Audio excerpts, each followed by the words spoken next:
Bugün keçirilmiş buraxılış imtahanının publisistik mətninin suallarının izahına baxaq. Deməli, mətni oxumaqla vaxt itirməyəcəm. 47-ci suala baxaq. Altından xətt çəkilmiş sözün kontekstə uyğun mənada işləndiyi cümləni müəyyən edin. Altından xətt çəkilmiş sözümüz bizim hardadır? Deməli, bəli, birinci abzasımızda var. Həndəsi formada kəsilmiş. Gördüyünüz kimi burada yəni kəsilmiş sözü, yəni hansı mənada verilib? Həqiqi mənada verilmişdir. Deməli, ona uyğun mənada fələyin zülmü kəsilmək bilmirdi. Xeyr, A deyil. Sonra B baxaq. Lətif mağaza inşaatına qədər yağış kəsildi. Xeyr. İllərlə ermənilər torpaqlarımıza gəlmə kəsilmişdi. Xeyr. Növbəti variant. Donun tikilməsi üçün parça kəsildi. Bəli, cavabımız olacaq D variantı. Y-dəki hər yandan gələn yürüyüş səsləri birdən kəsildi. Xeyr. 48-ci sual.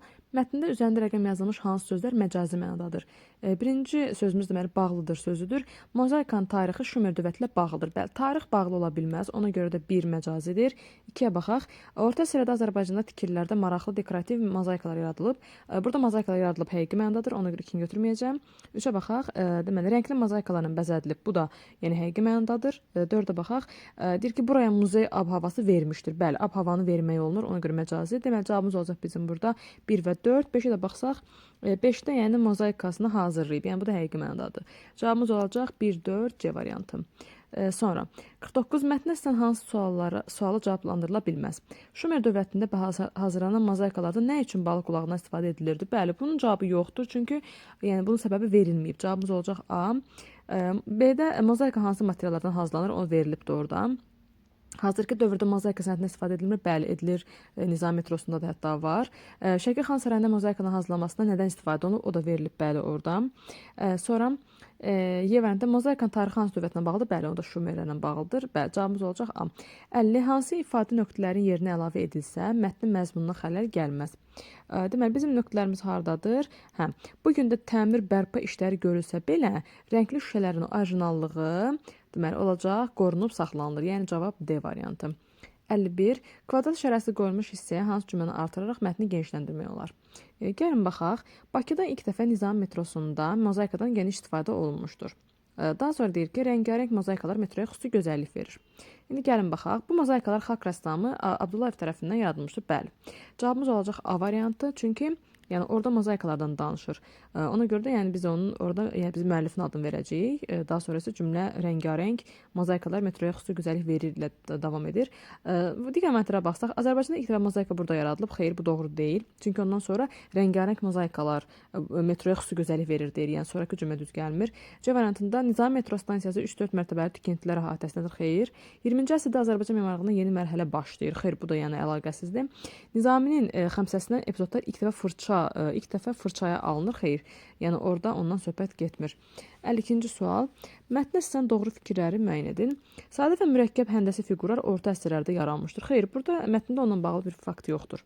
Ona görə 1 olmayacaq. A, Y və C gedir.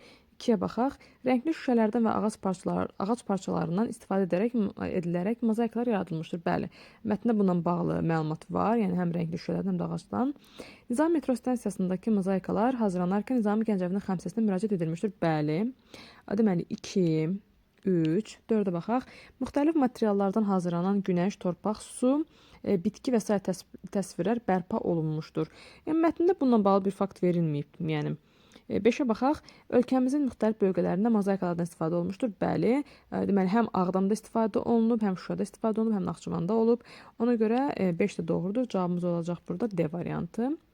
53-cü sual. Mətnə sizdən uyğun fikirləri müəyyən edin. Mətndə məlumat var. Mozaikalarda istifadə olunan materiallar eyni olmaya bilər. Bəli, bu doğrudur. Yəni eyni olmaya bilər. Orada yəni verilib. Yəni hər dəfə fərqli materialdan istifadə etmək olur. Mozaika nəm suvaq üzərinə düzülə bilər. Bəli, bu da doğrudur. 2-ni də götürəcəm.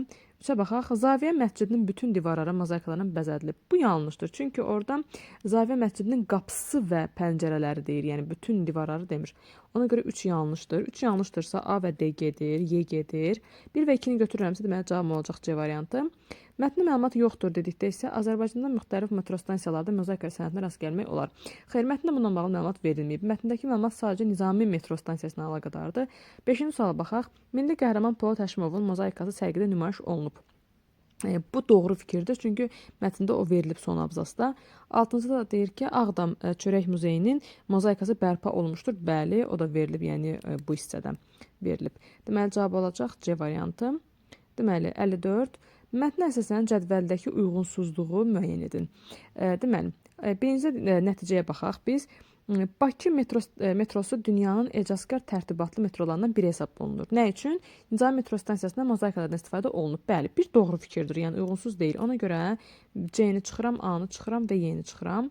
Naxçıvanda mozaika yaradılıb. Nə üçün? Zavyə məscidi mozaikalarla bəzədilib. Yəni bu əksinə, bu tərsinə olmalı idi. Ona görə 2 yanlışdır. 2-ni götürəcəm.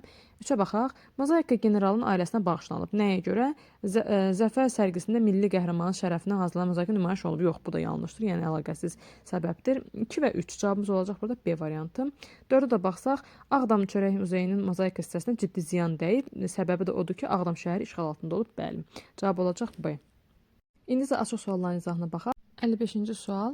Mətnə əsasən Eyler-Venn diaqramını doldurun. Deməli, burada Nizami metro stansiyası ilə Ağdam şəhərindəki Çörək muzeyinin müqayisəsi verilib. Yəni, həmin yerdə olan mozaikaların müqayisəsindən biz yazacağıq. İndi bunun cavabını tapmaq üçün gəlin mətnə baxaq.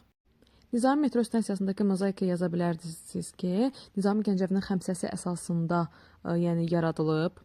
Sonra əsərlərdən deməli səhnələr verilib, onu yaza bilərsiniz.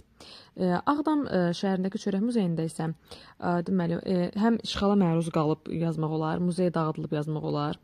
Sonra yazmaq olar ki, burada yəni günəş, torpaq, su, bitki təsvirləri əks olunub. Ortaya yaza bilərsiniz ki, hər ikisində insan təsvirlərindən istifadə olunub. Çünki verilib burada, yəni həm xəmsədə verilib burada, yəni insan obrazları, həm də burada verilib. Yəni ortaya onu yaza bilərsiniz.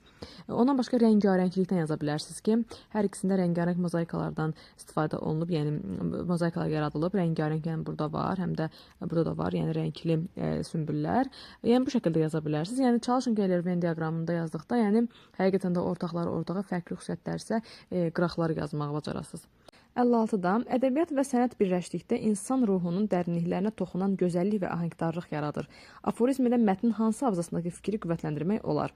Fikrinizi əsaslandırın. Deməli, burada bizim cavabımız olacaq 5-ci abzas. Çünki burada yəni ədəbiyyatdan və sənətdən gedir söhbət. Yəni ədəbiyyat dedikdə artıq biz orada Nizami ilə bağlı olan hissəni götürəcəyik. Çünki orada Nizami özü şair olduğuna görə, yəni həmin hissə bu aforizmdən uyğunluq təşkil edir. Ona görə cavabımız olacaq burada, yəni 5-ci abzas. Fikrinizi də belə əsaslandıra bilərsiniz ki, məhz 5-ci abzasda Nizami Gəncəvi haqqında söhbət gedir. Yəni Nizami Gəncəvinin əsərlərindən ilhamlanaraq mozaikalar yaradılmışdır və s. bu tipli fikirlər yaza bilərsiniz.